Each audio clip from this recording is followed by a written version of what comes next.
Hello to everyone who has joined the podcast.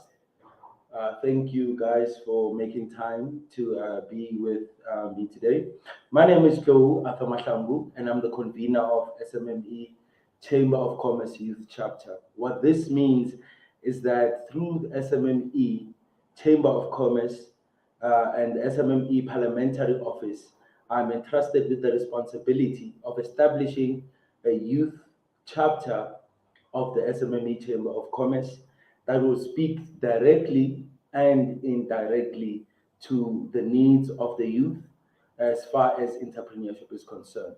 So, me as Atamatlangu, I'm a guy who grew up Gogasi, grew up in Mamelodi, grew up in Atteridgeville, spent some time in Bumalanga because my dad is from there, and Limpopo as well, because that's where my mom is from. So I'm a well-rounded guy from the township who had an opportunity to get out of the township and get education outside of the township and be exposed to entrepreneurship, and which is the path that led me to where I am today.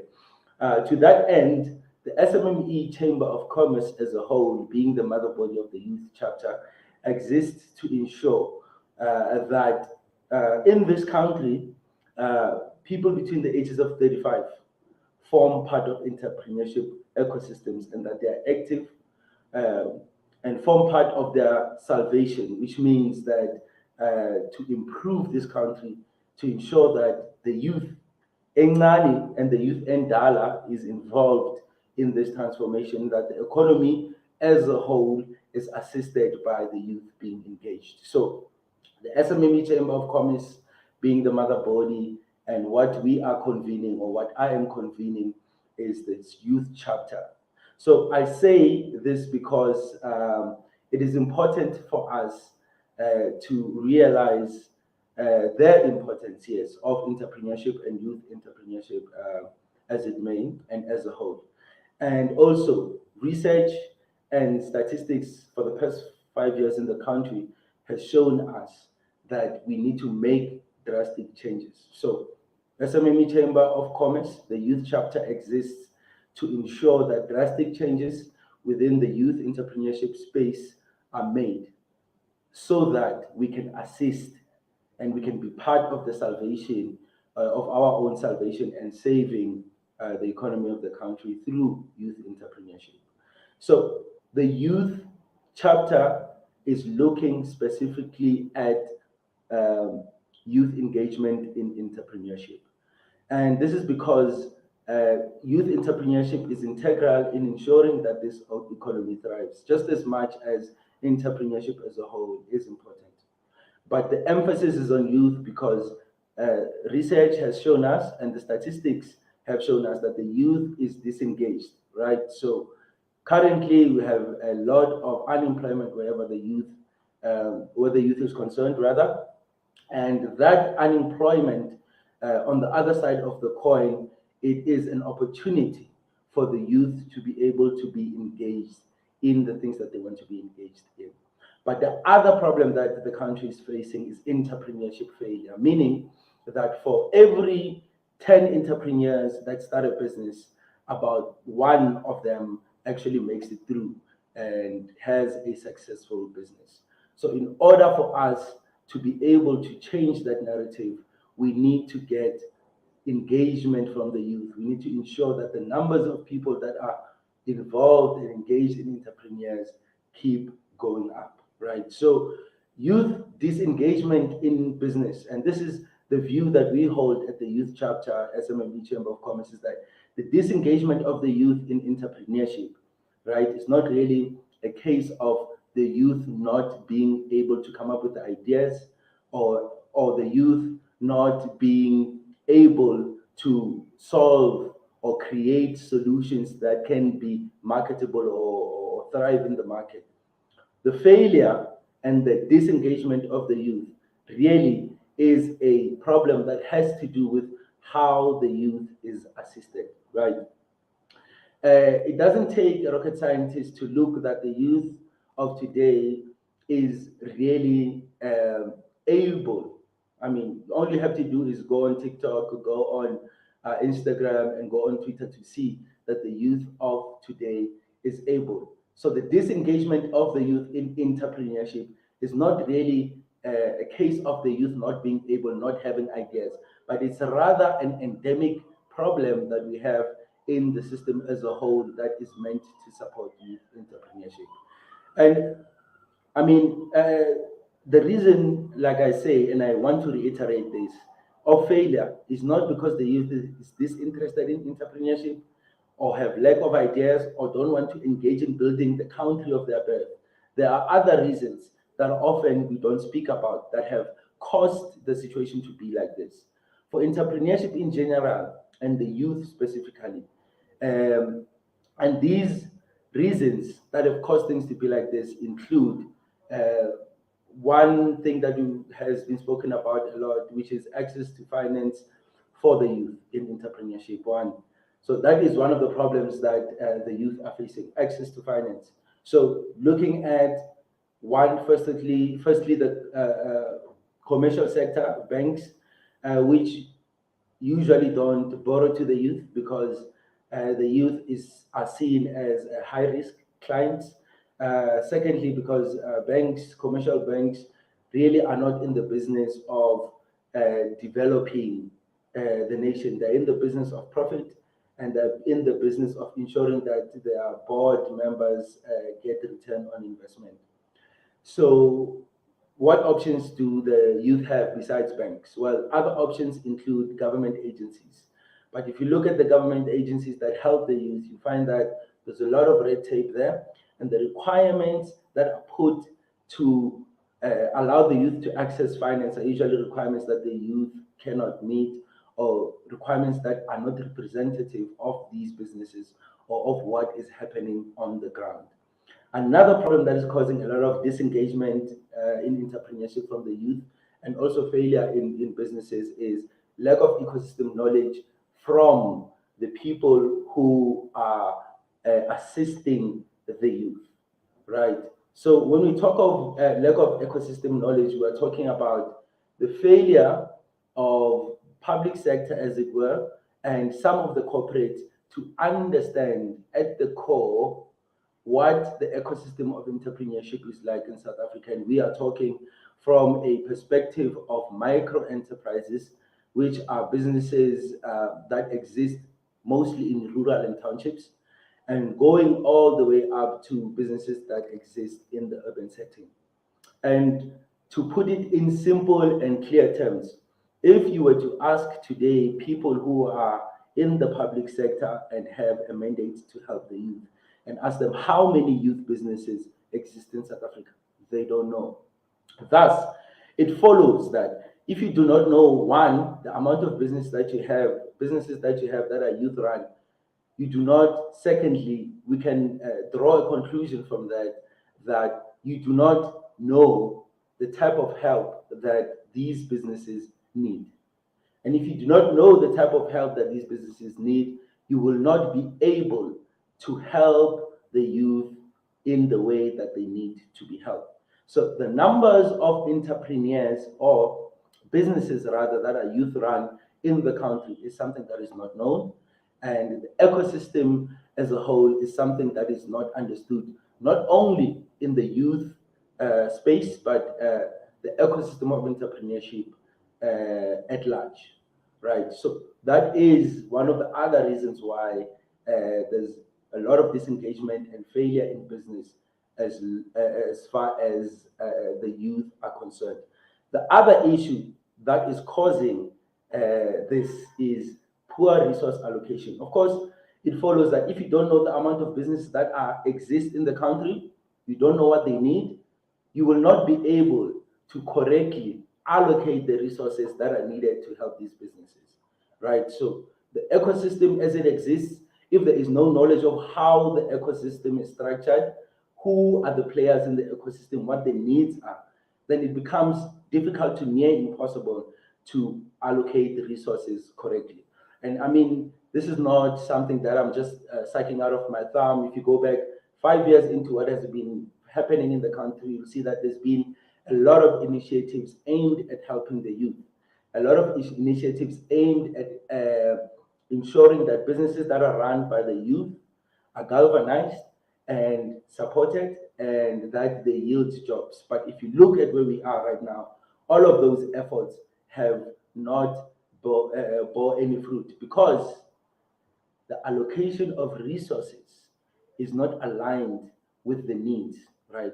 And the needs are not realized because the ecosystem as a whole is not fully understood.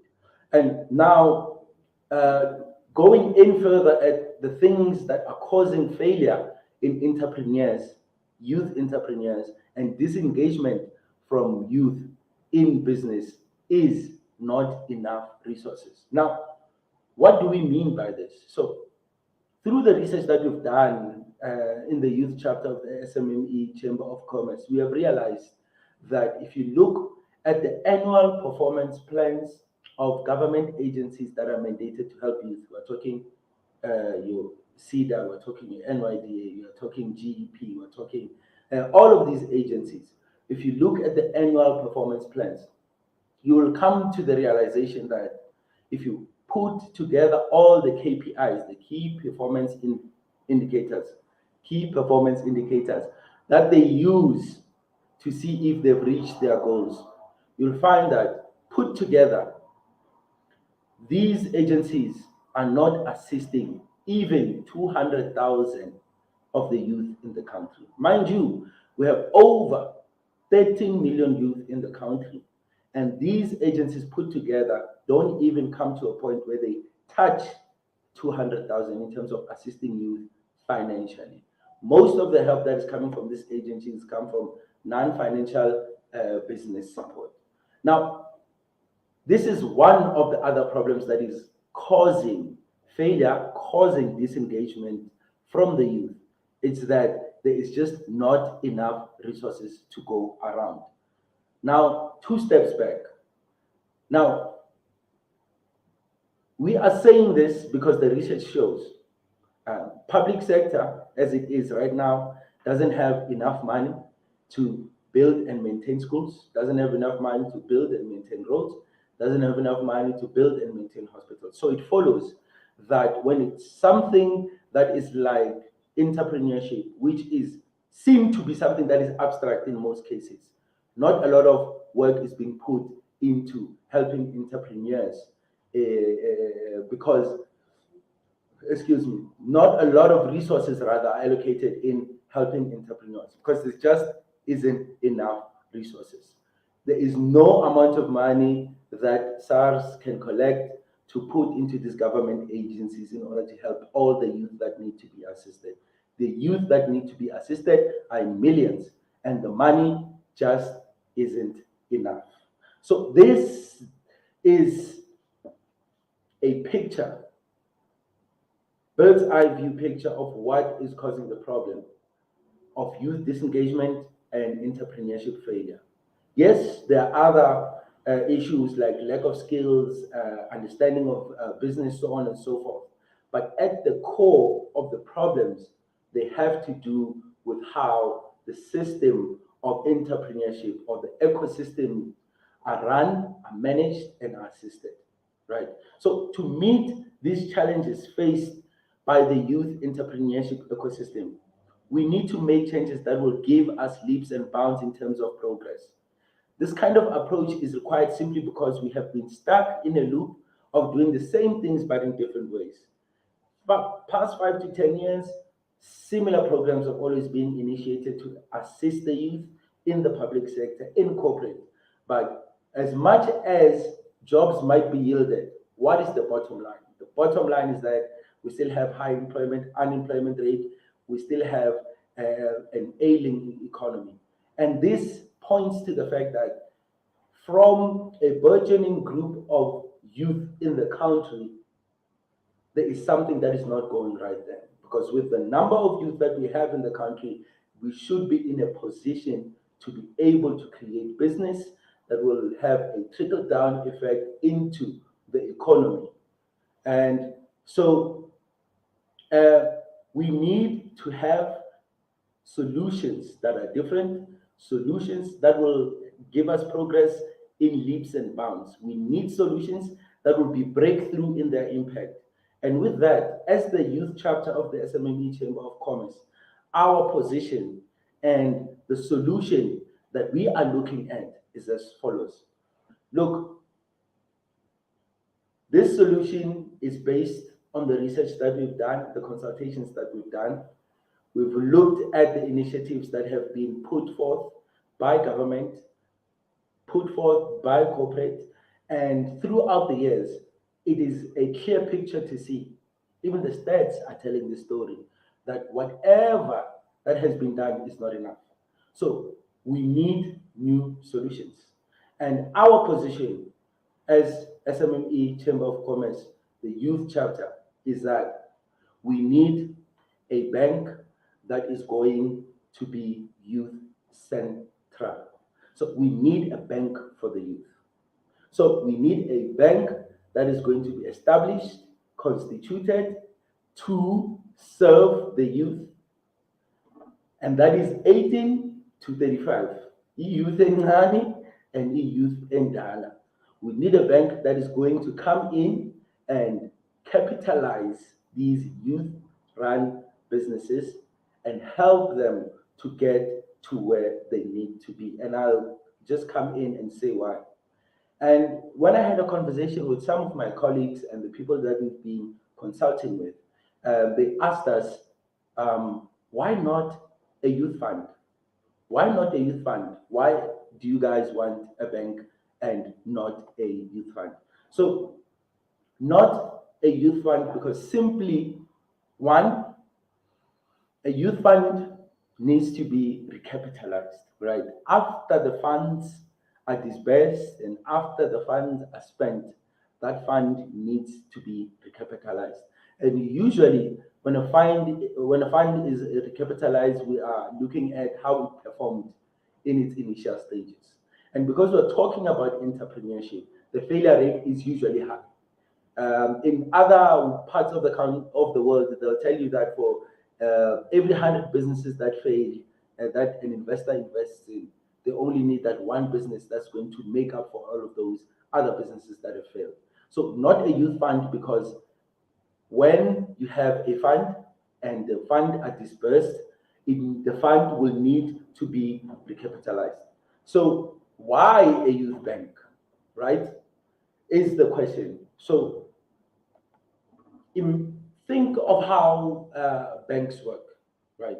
I mean, there is this conception that, or this intermediary theory that how banks work is that you go, you deposit money, and after you deposit money, if Arthur comes and he wants money, the bank will look at how much money they have, they will withdraw from that money and give Arthur money. And that is not how banks work. How banks work is that you go to the bank, and when you ask for a loan at a bank, they create money and they capitalize your bank account in lieu of that contract that you signed with that loan amount. So that is to say, a bank can create money and make that money available for use, either by entrepreneurs or either for personal use. So let me take two steps back and make an example that probably everyone would relate to. If you go to one of the big four banks right now, when you go and make a loan, the moment they approve you and you sign that contract, money goes into your account. That is not money that is taken from someone else and put in your account.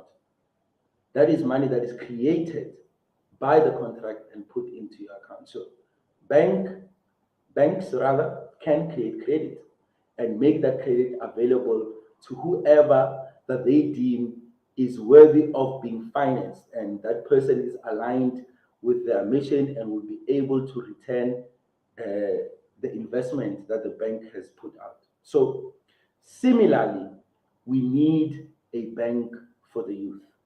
Right now, the commercial banks that we have in the country privatize profit and nationalize the risk of that comes with credit or that comes with debt.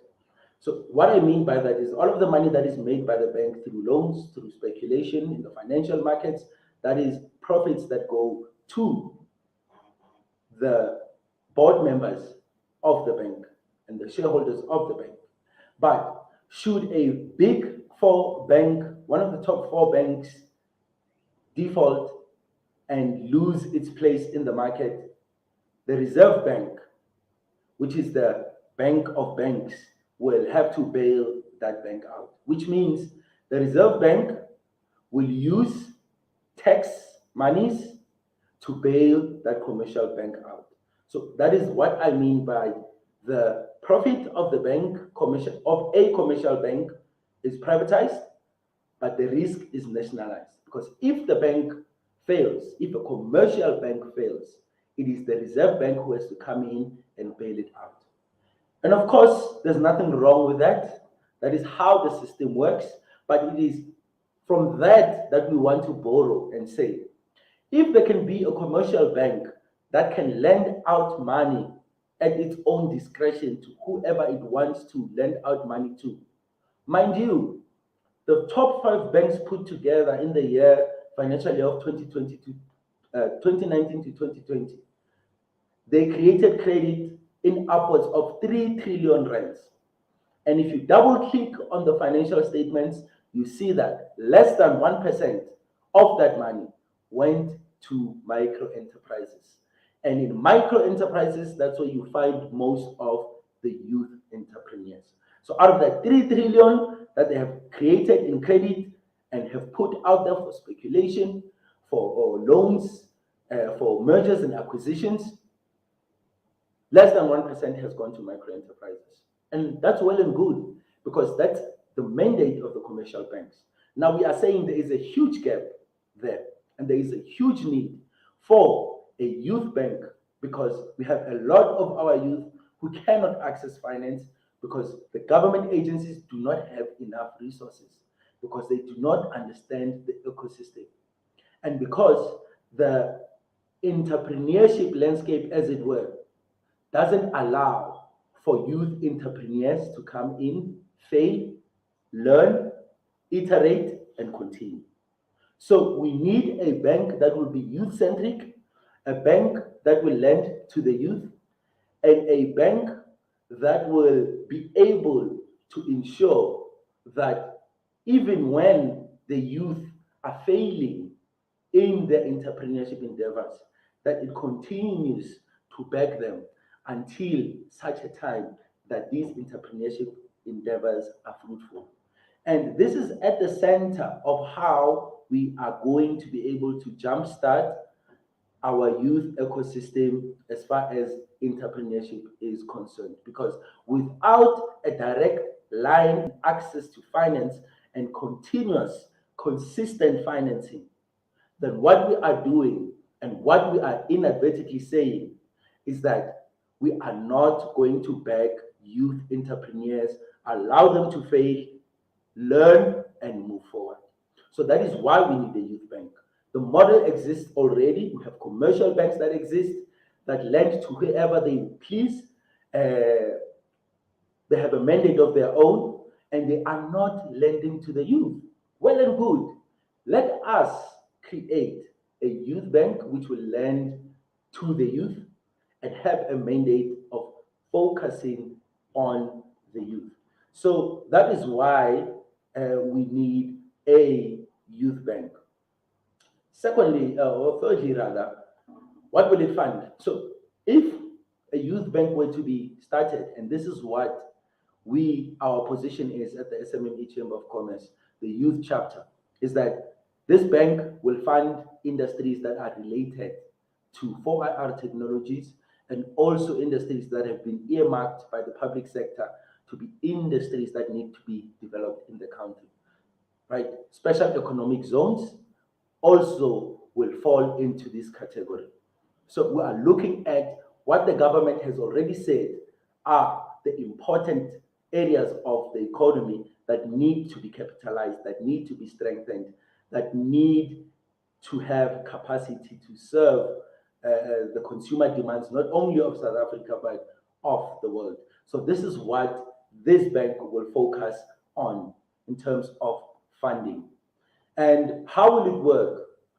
I had a discussion with one of my colleagues where he was alluding to the fact that there is a risk in ensuring, or rather, there is a risk in having a youth bank because of how corruption has reared its ugly head in our country.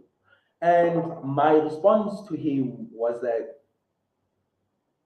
in the youth bank that we're envisioning, that we want to be there to help youth in entrepreneurship and capitalize their dreams and aspirations. We are going to centralize the bank on transparency. So there are a lot of digital technologies today that can be used to ensure that transparency is there for all involved. So I can go through a whole list, but one example would be using a blockchain of sorts that will allow us to be able to see all the transactions that are happening within this bank, all the flow of money that is happening within this bank. And the difference between this youth bank and a commercial bank will be the mandate of the bank funding businesses that are 18 to 35. Uh, Businesses that are owned by people that are 18 to 35 rather, and also businesses that are aligned with the vision of government, with the NDP, and also looking at special economic zones that have been earmarked by the DTIC. So this is how the bank will work. The big difference will be that it will not have lending patterns of a commercial bank. That means it will not lend for speculative reasons, but it will lend to create real products and services. So looking at another question that came up in the research and in the engagements that we've had as the youth chapter about how this bank will work, who will run the bank. Our response to that is this bank will be run by the youth, 18 to 35, entrepreneurial in nature, professionals who have experience in the AFO, in the said fields that are related to banking. So these are the people who will be at the center of the bank. These are the people who will be providing uh, their expertise to ensure that this bank is well run. And this includes people who are already working in banks, in the commercial banks that exist today. Because, mind you, remember that a lot of the people who are having careers um, are not necessarily always happy to be in that position. There are a lot of people, of course, through our engagements and research, that we've seen that if given a chance, they will be willing to jump ship, as it were, and be part of something that is going to help them to achieve their dreams, to help them to speak to their aspirations of realizing their entrepreneurship goals. So the people who will run the banks are people who are already working in these industries, who are of age, who have the expertise, who are experienced.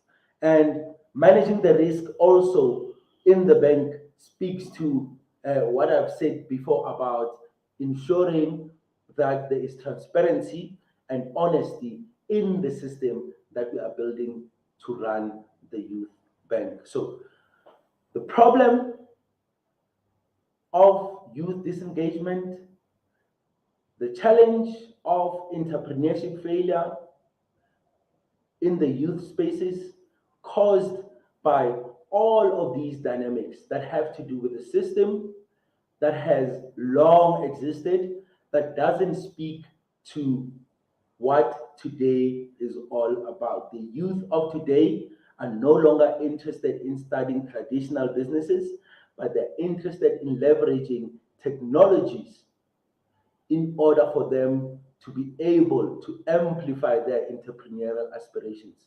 And if you double click into the agencies, into the resources that these youth have to realize those dreams. These agencies do not speak to what the aspirations of the youth are today.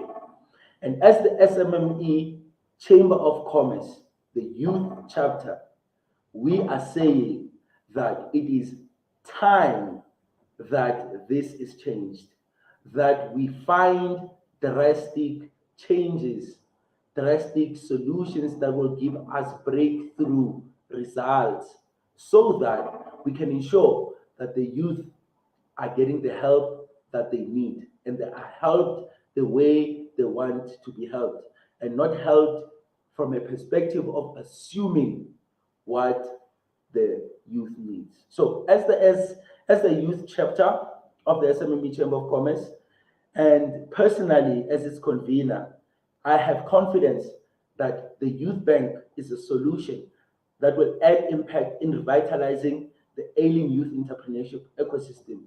The youth need to be allowed to realize their entrepreneurial aspirations.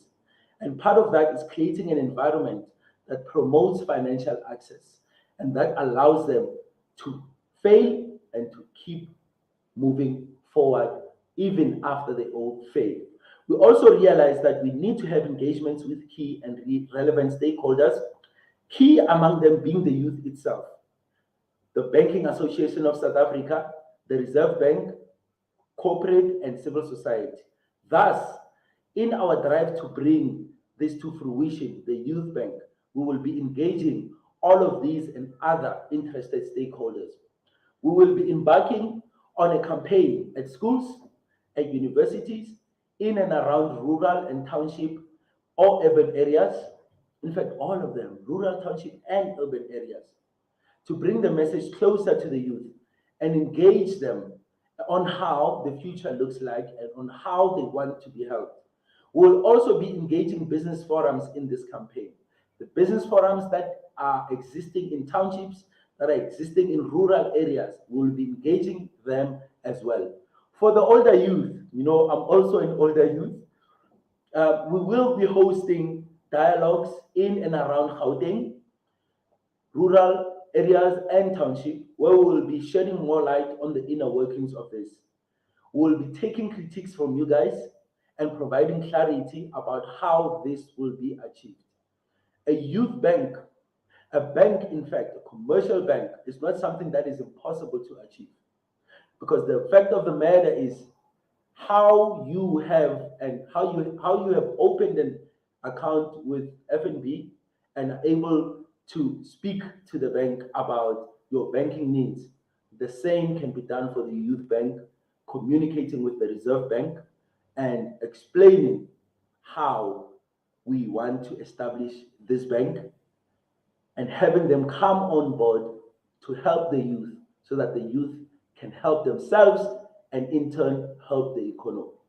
So these campaigns will culminate in the development of a youth entrepreneurship charter, which is something that we will be building in the next 150 days. While we are going through these campaigns, while we are engaging with Youth Encane, Youth Endala, while we are having discussions with these key stakeholders, while we are putting together all of this information, the culmination, the intention is for us to have a youth entrepreneurship charter. And this youth entrepreneurship charter will inform the mission of SMME Chamber of Commerce, the youth chapter, as far as developing the youth bank is concerned. So we are going to make sure that we put our ear to the streets, to the ground, whichever it is that you call it, and we want the youth to engage. We want people who are interested in seeing the youth of this country thrive to engage. We want to bring together civil society. We want to bring together labor. We want to bring together universities and say, here is a drive to help the ecosystem of youth entrepreneurship. Here is how we can do it. Here is what your role can be. Can you partner with us? And can we make sure that in our lifetime we make this a reality for the youth to be able to have a place to go when they have ideas, to be able to be capitalized, to be able to be assisted even when they fail, and be able to be assisted over and over and over again. Of course, with the accountability, with due accountability and due responsibility. But the important thing is to allow the youth to fail and fail forward. That's what we are saying. That is what our position is as far as the youth chapter of the SMME Chamber of Commerce. So if you are watching this, we are depending on you to become part of what we are wanting to achieve. And if you are above the age of 35, this might not benefit you, but 20 years from now, it might benefit your daughter, it might benefit your niece, might benefit your nephew. So we are also calling upon you to come forth and be part of this. And if you want to be part of the dialogues, you want to be part of the solution, you want to be part of this movement going forward, just go to soye.co.za and provide your details. And as and when we go through the processes, we will get in contact with you. So Soye is soyea.co.za. So let me just put that on the screen. soyea.co.za. So if you are a youth, if you are interested in helping the youth, if you are interested in ensuring that the youth of tomorrow will have a future that they can be involved in fully and can have the resources to determine the outcome of their future going forward, go to soye.co.za, give us your details, and as and when we schedule the community dialogues, the school and university dialogues, will reach out to you. And also, I'm urging everyone who is in the sphere of stakeholders in the public sector and corporate to also come forth and collaborate with us as we try a different approach to help the youth to be able to realize their aspirations and get to where they need to go. Thank you for joining the broadcast. Thank you for listening in. And if you go to the website, we'll be able to get your details. And going forward, as all of the other programs unfold, we will be able to get in contact with you and make sure that we move forward. Thank you so much.